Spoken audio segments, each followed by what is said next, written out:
welcome to another episode of Disqualified. I am Trevin, joined as always by Caleb. Hola! And Zach, as always, is behind the camera. Hello. We are here to talk about Monday Night Raw. But before we get into this episode, I just want to say, go take a look at our first 2K25 gameplay footage. I got jumped. Yes, spoiler alert, Trevin got murdered in a video game. Who would have thunk it? But, moving forward, this was a episode of Raw. It was pretty decent. Yeah. There was one part in the middle that absolutely took all the wind out of the sails because it was dog shit, bullshit AI. Yeah. But, yeah. Honestly, wasn't a bad episode. Nothing too stellar, though. I died of laughter at one part that we'll get to later, but right now, we open this episode like how we opened last week. John Cena addressing the WWE Universe. He comes out and they immediately start singing John Cena sucks. And then John Cena once again proves how he is one of the best on the mic to do it because he goes them into chanting what? And he says, yeah, if I speak in a rhythmic tone, you say what? Yep. He's basically saying, like, y'all hated me for speaking the truth last week, but I know you like the back of my hand. I can do whatever I want, and you'll do what I say. Mm-hmm. He said, let's talk about all the things that I've done that you've told me that you've hated. He said, let's go through anything. He said, when I came in and I was vanilla, you hated it. When I was edgy, it excited you. When I brought out the world heavyweight or the spinner belt, you tore it apart just like you're doing me now. Yep. But he says, just know when I win number 17, I'ma leave with it. Yeah, he said his goal is to ruin wrestling. Yep. So. And that invites a response from none other than the person holding what's keeping him from 17 right now. Cody Rhodes. Cody Rhodes. Or as the crowd has taken to chanting every single time he comes out in a European market. Cody Rhodes. Cody Rhodes. But yeah, so Cody comes out, he addresses Cena. He says, look, you know, last week I failed by trying to pander to the old you. That's not there anymore. He's like, but look, if you want this title, take it. Take it. He takes his tie off, rips his shirt open. Puts the belt on the ground. Yep. They both square up, and Cena walks away. Yep. Cody grabs the mic and is like, John, get back here. Because I want... And if you're not going to come back, I want you to look at what you're never going to get again. Look, they're doing Cody a great service right now by not letting Cena respond to him in person. The moment Cena gets on that mic against Cody, and I need it to happen next week because it's the last time we're going to see them. The last face-to-face of the European tour, but probably their last face-to-face in general. There might be one on SmackDown, I heard. Yeah. I'm not sure. But, yeah, they need to actually have a promo battle because they are kind of fumbling this. I mean, not the heel turn. The heel turn is working wonderfully. Yes. I'm just thinking the build-up to this match is just kind of lackluster. Yep. But speaking of world title match that's built up is kind of lackluster. Yeah, so we move on to Jey Uso. And who is his mystery partner? Say his name, and it's Big Jimmy Uso. Yeah. Fuck out of here! Yeah, he walks out during his brother's entrance to the most subtle shock ever, and they just dance together for a solid 5 minutes. You think we're getting Joe Hendry? Funny. Yeah, no. Why would they ever, pull a good booking decision?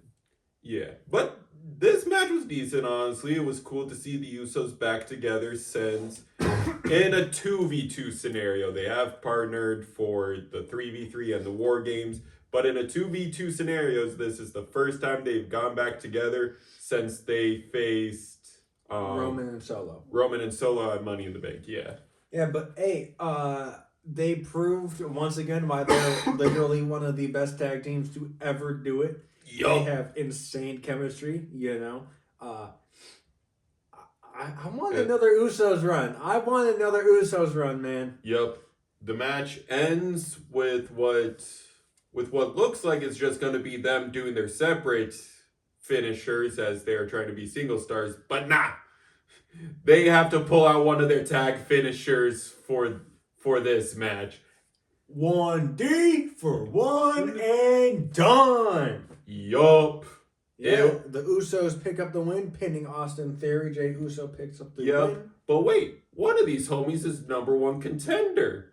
Where's the dude he's #1 contender against? I think, and I will tell you what I think the receipt is.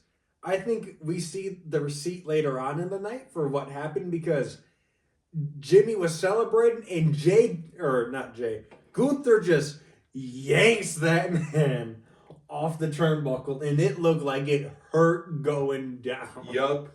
And Jay and Gunther get into a little brawl with Jay looking like he's about to go over. Looks like he's charging up a spear, goes for it, and his foot slips. Yep, he slips, he trips. He goes in for a takedown nonetheless, and Gunther just gets him down and starts forearms to the back of the neck.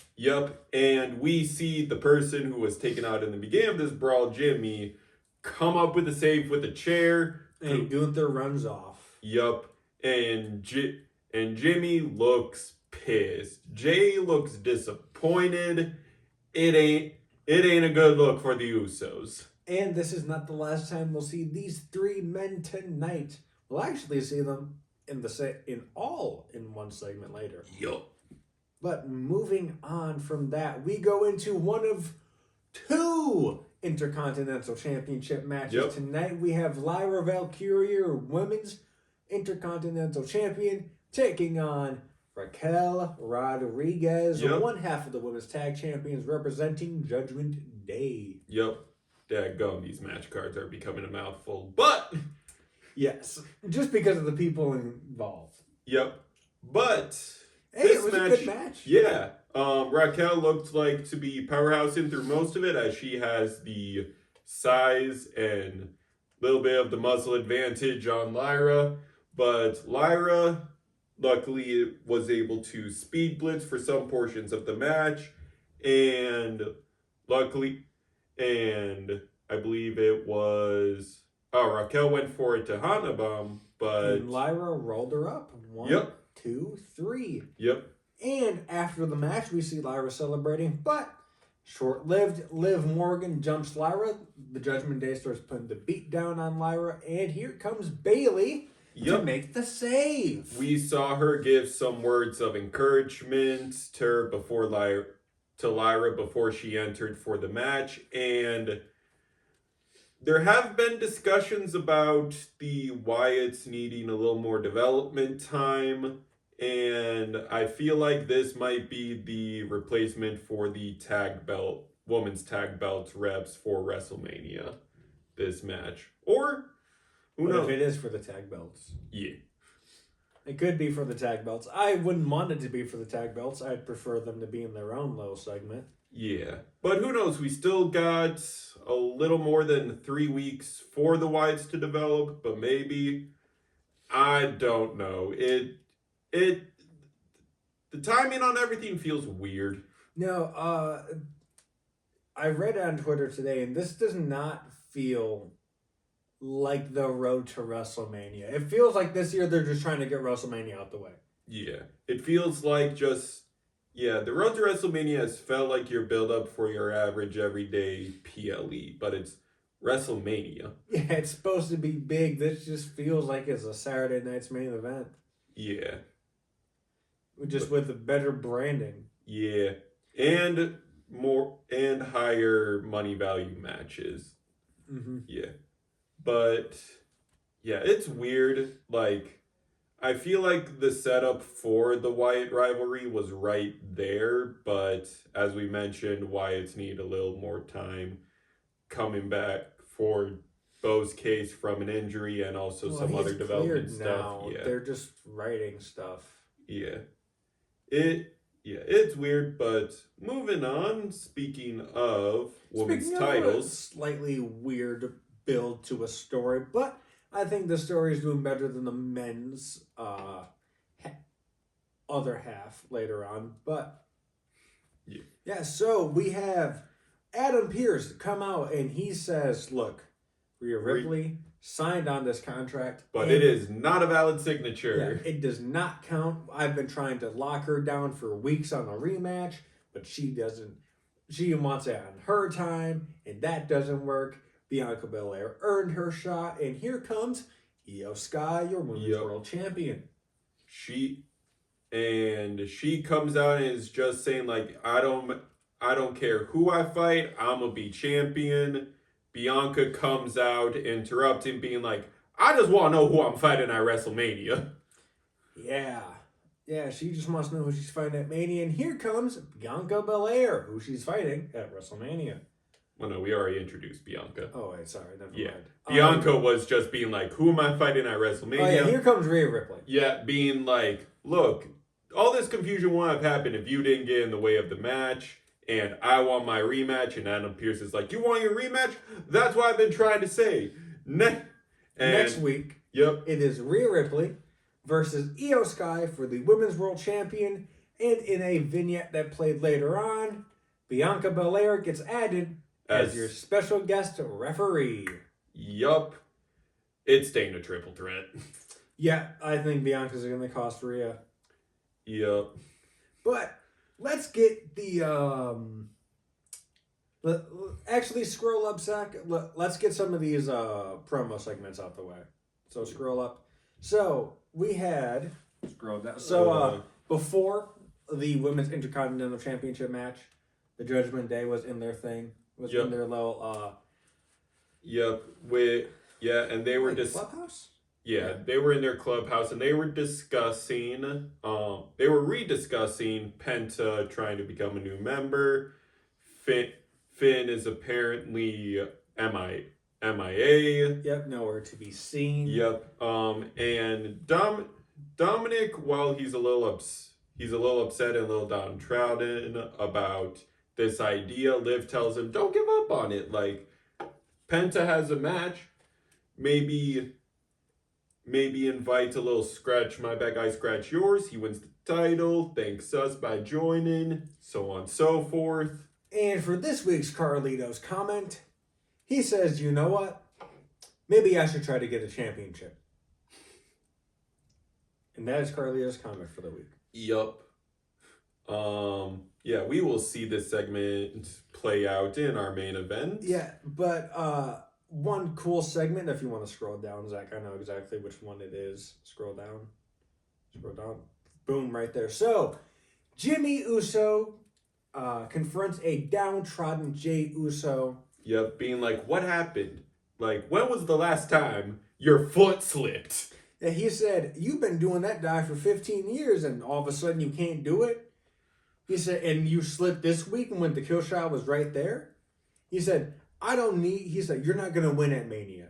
Yep. He said, at least not this you. I need right-hand man Jey Uso. The man who became main event Jey Uso.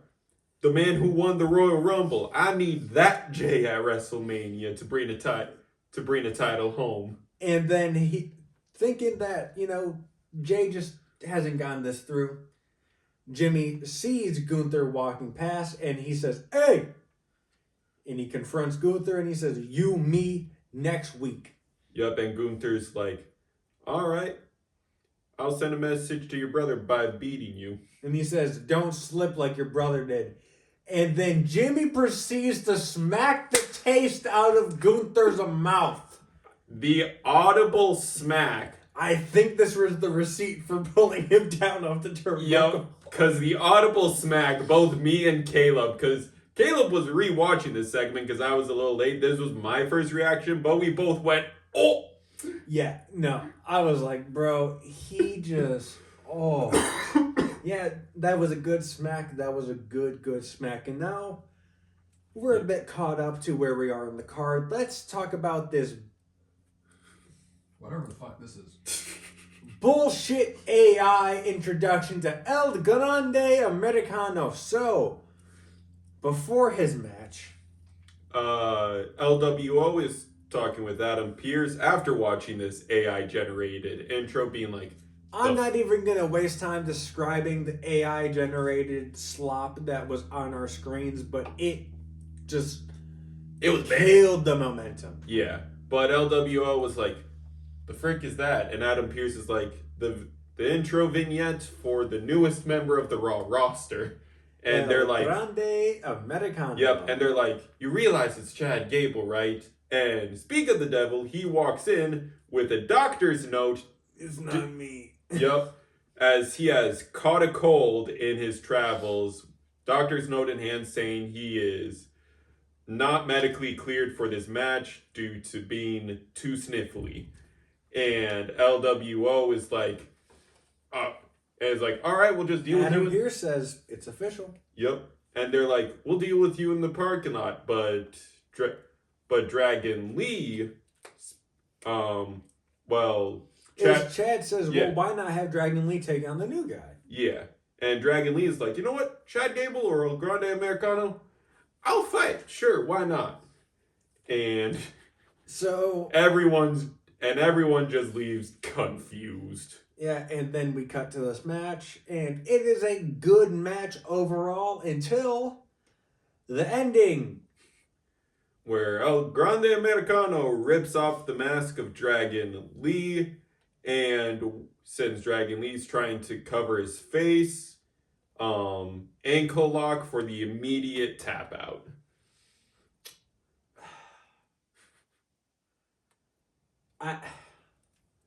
What? One ripping off the mask is just, I hate it. It's a trope I hate. Yeah. Well, what's funny is that in the beginning bout of, like the beginning Dragon scuffle, Lee tried ripping off El Grande's mask, so hey, call a spade a spade. But we all know who El Grande Americano is. Which is funny because we actually didn't get to see it because it was an international theme, but I saw through social media that right before the main event, the entire faction of American Made came out with Chad Gable still coughing, just basically saying like, I want to reestablish that guy is not me. Yeah, but usually whenever they do this spot, they go for a pin, and usually the ref gets a towel for the dude before the pin. Not this, where you could have actually risked Dragon Lee's visage actually getting out, and the people who think it's not a big deal, it is a big deal. Yeah. It's a really big deal with the tradition of Lucha Libre. It's like a Mandalorian. Yeah, you literally don't remove the mask in front of people. Yes. Yes, it's a huge thing. Like, just watch the whole ending of Nacho Libre. Like, it's a big deal. Yeah. Like, I get that movie as a joke, but, like, the whole thing of mask removal is decently explained in that movie of, like, it is disgraceful, disrespectful, so on and so forth. Mm-hmm. It's like, if someone sees your face, it bad. Yeah, but we're just gonna move on from this segment because it's to a better segment. Yep. CM Punk is on our screens, people. Yeah, he addresses the crowd, brings up Roman and Seth, and brings up an interesting thing of their triple threat has a contract signing on Friday, and I'm like, why the frick does a normal triple threat need a contract signing? It's for the favor. It's for the favor. Yeah, I feel like he just spoiled that the triple threat is... It's going to be a main event. Yeah, either going to be a main event and also possibly winner goes on in one of the world title matches. Yeah, because he was talking about, does this get me a step closer to what I want? Yup. Basically, not subtly, but trying to be subtle, dropping hints of like, nah, this triple threat means a lot more for the WrestleMania. Yeah. Yeah. Yep. You sly dog, Punk. And now we get to the end of the card, which was good until the end. Yep. Oh my God, how do you fumble this end? Your main event, your Intercontinental Champion Braun Breaker defending against Penta. Yeah, so this match from start to like 3 seconds from the end Was a banger. all gas, no brakes. Yep. These two men put on an excellent show. Yep, but in ringside, Carlito and Dominic Mysterio appear out of nowhere. yep, they're there spectating, providing some distraction for Penta to have some recovery time. But the 50-50 continues, but starting to lean more towards Braun Breaker's side. And Judgment Day tries to intervene, but Braun's not having any of that. nope, but Dominic gets a little knee shot in the side of the referee, causing Penta to get DQ'd. And then out of nowhere, Finn Balor shows up. With a chair! And starts beating the brakes off Braun. And looks at Dom and literally pump fakes him. Yup. He literally pump fakes Dom. And Yep. I'm like, if you're going to pump fake him, just hit him. And I thought Dom was going to hit him once Finn handed him the chair. And I was like, this is when it happens. They continue to beat the brakes off Braun. And then Dom hands the chair to Penta. Yep, and he's like, hey, Latino amigos. Yeah, beat him up. Yeah, and then Penta tosses the chair to him in a variation of the Van Daminator. And super kicks the F out of that chair and Dom's face. Yep. And Finn's just like, you stupid idiot, Dom. Yeah, but I think we might be getting this fatal four-way at Mania. Which I wouldn't hate. Who do you have taking it at Mania? Between Penta, Dom, Breaker, and Finn. I feel like... Because I know who I have.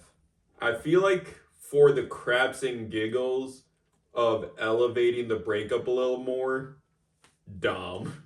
Yes, that's literally my pick. Give it to Dom. He needs gold. Yeah. He's done a lot. Give him gold. Yep, and also it just elevates the breakup story even more of Dom snatching it from Finn and Finn just... Also, I know it's kayfabe, but Finn just took a watch pick with Rey Mysterio, comparing watches. So I don't want to hear Finn ever call Dom a snake again. Yeah. But yeah, that's it for this episode of Raw. Yeah. Next week we have Cena and Cody confrontation. Yup. We have there was other matches announced. Yes. Now, the Women's World Champ with Bianca Belair, special guest reffin. Gunther and Jimmy. Yup. Decently stacked card. And then there was one more match announced. Or no, there was one more thing announced, and that is Logan Paul is confronting AJ Styles. Yes. He did a little vignette on the Twitters. Mm-hmm. Yeah, but so it's pretty decent. We're still on the road to Mania, funnily enough, and it does not feel like it. No. Hopefully things start accelerating, but we'll see. Also, we just want to give a big happy birthday to Gordon. Yeah! It is his birthday. Unfortunately, he is sick. Yeah. But his punishment shall be filmed soon because we did Jeopardy and a little spoiler. He lost. Well, you all lost. But... We all lost in the end because Zach kicked our ass. But we misunderstood his to see game. how badly he kicked our ass. But yes. that has been it from Caleb, Trevin, Zach behind the camera as always. Be sure to like, comment, subscribe, ring that bell 3 times so you know the match is over. This has been us. this has been it from us here at Disqualified. Thank you for watching. Thank you for your time, and peace. Bye.